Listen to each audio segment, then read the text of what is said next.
Hello everyone. We have already learnt addition of large numbers without carrying and with carrying and the properties of addition in my previous video. Today we are going to learn subtraction of large numbers. In this video we will discuss about subtraction using an abacus. So let's get started. Subtract 2413 from 5634. Here number is given to us. So first we have to find out the greatest number among them. Here 5634 is the greatest number among both the number. It means we have to represent 5634 on the abacus.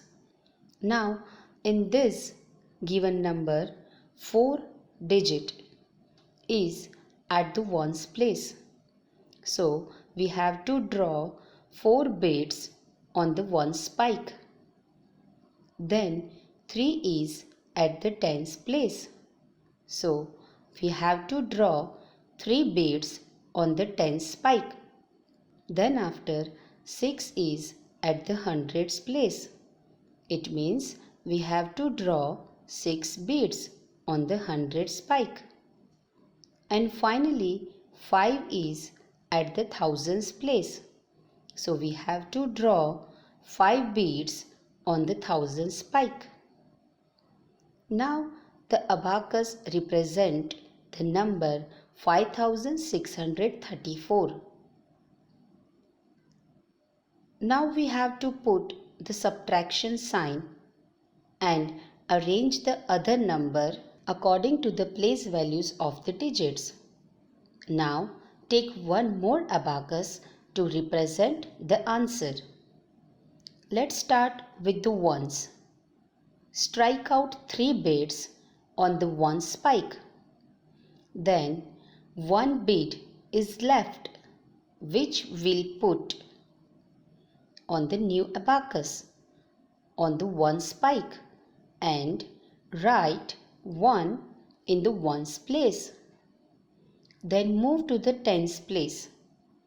Strike out 1 bead on the tens spike.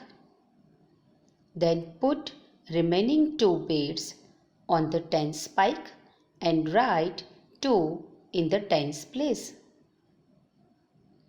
Then move to hundreds. Strike out 4 beads on the hundred spike. Then put remaining 2 beads on the hundred spike and write 2 in the hundreds place. Finally, strike out 2 beads on the thousands spike and put remaining 3 beads on the thousands spike and write 3 in the thousands place. So the answer is 3221. Thus we can say that 5634 minus 2413 is equal to 3221. So students, this is how you can do the subtraction of large numbers by using an abacus. So do practice more and more of this type. I hope you understood it very well. Thank you.